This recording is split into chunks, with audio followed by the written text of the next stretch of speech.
So we often get asked at what point we started designing the GTA. Truth is, we immediately after the Quadrifoglio launch in 2016 continued to play with ideas of where else to take this amazing car.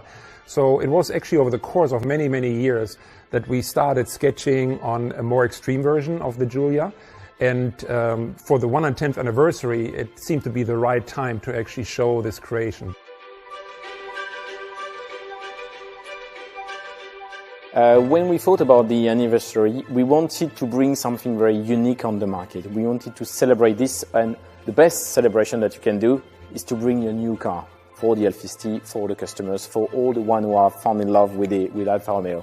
So we tried to create a link between the current range that we have with the Giulia and the Stelvio and the history that we had.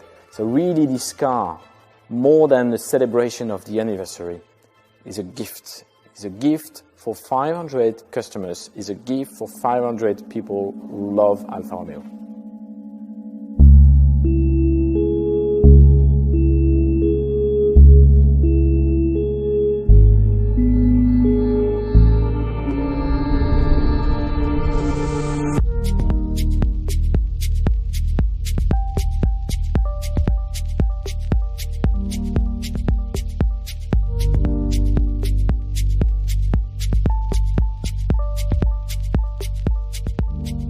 So carbon fiber is a material that we excessively used on the GTA and M for lightweighting. So the whole front part of the car is carbon fiber.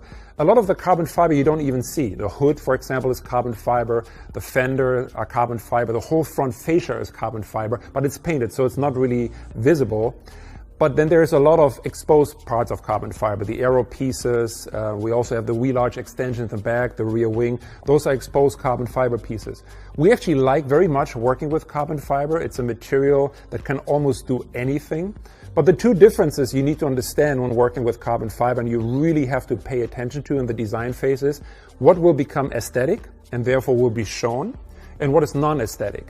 And you can see when you look at a real performance car, even all the way up to Alfa Romeo racing a Formula One car, a group that we worked hand in hand with and helped us tremendously with the development of these parts, we discovered very much the impact, the aesthetic impact, and the difference between aesthetic carbon fiber and non-aesthetic carbon fiber. So we had to make deliberate choices and made sure that the parts that were exposed really were aesthetic. And what that means is basically you really have to pay attention to the orientation of the carbon fiber weave, for example, whereas when you paint it later, you can't just do it any way you want. So there's really differences in how you have to approach it, but carbon fiber is a wonderful material to work with.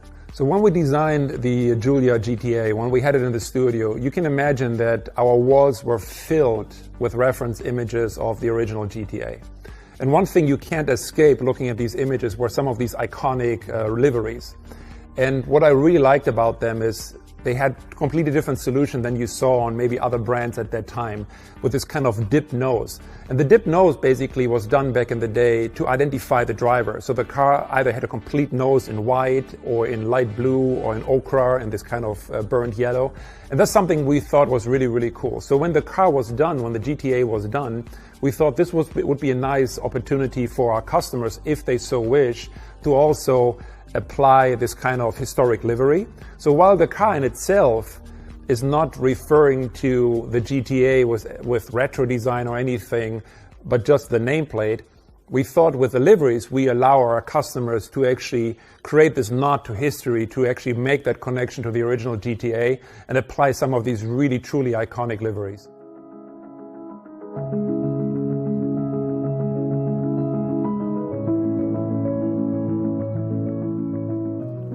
I'm Fabio Migliavacca. I'm the head of product marketing for Alfa Romeo in the EMEA market. We decided to achieve 540 horsepower because it was enough to our target. It was a power to weight ratio, and so reducing the weight, we had the possibility to reach the performance that we wanted without adding too much power. Also because the idea was to keep the rear-wheel drive. On the GTA M we have a specific aerodynamic package. We have a front splitter that is like on the Quadrifoglio and like on the GTA, an electric actuated splitter, so it it could go down over a certain speed, but you can also adjust it in what we call the X direction, so in the front of the car manually, to increase the area and the downforce on the front of the car.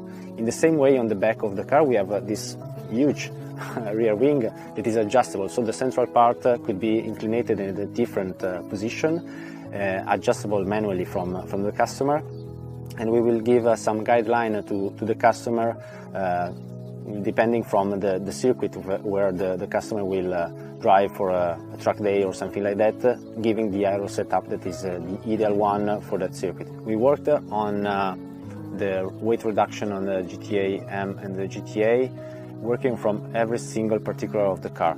If you look outside the car, the front fascia of the GTA and the GTA M are totally revised for the aerodynamic needs, but are made also in carbon fiber, so reducing the weight. The pieces of the car has been redesigned. For example, the windscreen of the GTA and GTA M is thinner than the standard quadrifoglio, reducing the weight, and on the GTA M is really visible the fact that you are removing the rear seats, the rear bench, adding the roll bar, the roll cage with the 6-point harness, and the monocoque seats from Sabelt that are reducing the weight compared to the Spark 1. Working with Sauber is a great opportunity for us to have them on board on such a project. So we are involved in the Formula 1 with Sauber, as you know, but having their knowledge and their experience on the GTA project is an added value. So we worked with them also in in-wheel wind tunnel to adjust the aerodynamics on both GTA and GTA M to achieve a better downforce on both cars.